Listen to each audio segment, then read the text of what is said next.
وہ شکل سے شریف گھر کی بیٹی لگ رہی تھی۔ میں پاس گیا، میرے قریب ہو کر بولی، چلو گے صاحب؟ میں نے پوچھا، کتنے پیسے لوگی؟ کہنے لگی، آپ کتنے دیں گے؟ میں نے اس کی نیلی نیلی سی آنکھوں میں جھانک کر دیکھا، وہ بے بس سی تھی۔ میں نے بولا، آؤ۔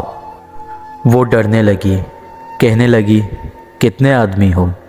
میں نے کہا، ڈرو نہیں، میں اکیلا ہی ہوں۔ وہ خاموش بیٹھی رہی، پھر کہنے لگی، آپ مجھے سگریٹ سے اذیت تو نہیں دیں گے نا؟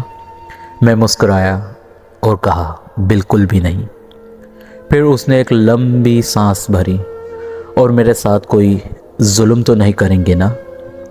آپ چاہے مجھے 500 روپے کم دے دینا، لیکن میرے ساتھ برا نہ کرنا پلیز۔ وہ بہت خوبصورت تھی، معصومیت اس کی باتوں سے ٹپک رہی تھی۔ پھر بھی خدا جانے وہ کیوں جسم بیچنے پہ مجبور تھی۔ وہ نہیں جانتی تھی میں کون ہوں۔ میں نے پوچھا، کھانا کھایا ہے؟ کہنے لگی، نہیں۔ میں ہوٹل کے سامنے رکا۔ ہوٹل والا مجھے جانتا تھا۔ اس نے جلدی سے کھانا پیک کیا، مجھے دیا۔ میں آفس کی طرف چل دیا۔ چوکیدار نے دروازہ کھولا۔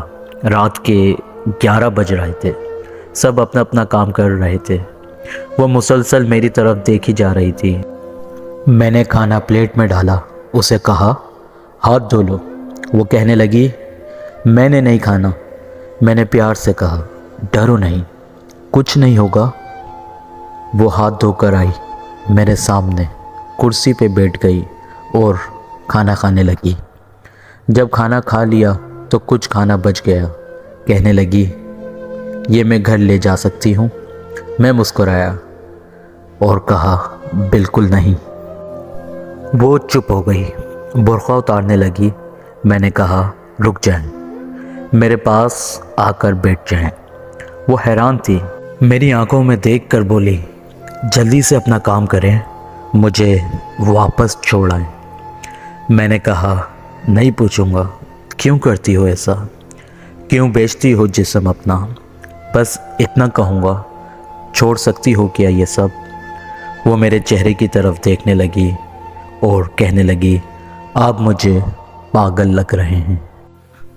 میں نے اس کی آنکھوں میں دیکھا اور کہا، ہاں پاگل ہی ہوں میں، سب پاگل ہی سمجھتے ہیں مجھے۔ وہ کہنے لگی، اگر کچھ کرنا ہی نہیں تو مجھے واپس چھوڑ کر آؤ۔ میں نے اس کے سر پر ہاتھ رکھا، پھر پرس سے 10,000 نکالے، اس کے ہاتھ پہ رکھے۔ وہ حیران تھی، کہنے لگی، میں نے نہیں لینے۔ آپ کیوں دے رہے ہیں یہ پیسے مجھے؟ میں نے اس کے چہرے پہ ایک تھکان محسوس کی تھی۔ وہ اپنے آنسوؤں کو روک کے بیٹھی تھی، بار بار کہہ رہی تھی، مجھے بس واپس چھوڑ کر آؤ، مجھے ڈر لگ رہا ہے۔ میں نے اس کو دلاسا دلایا اور یقین دلایا کہ ایسا ویسا کچھ بھی نہیں کروں گا، تم بس یہاں کچھ دیر بیٹھو، میں پھر تمہیں چھوڑ آؤں گا۔ لوگ اپنے دل سے اپنا جسم نہیں بیچ رہے ہوتے۔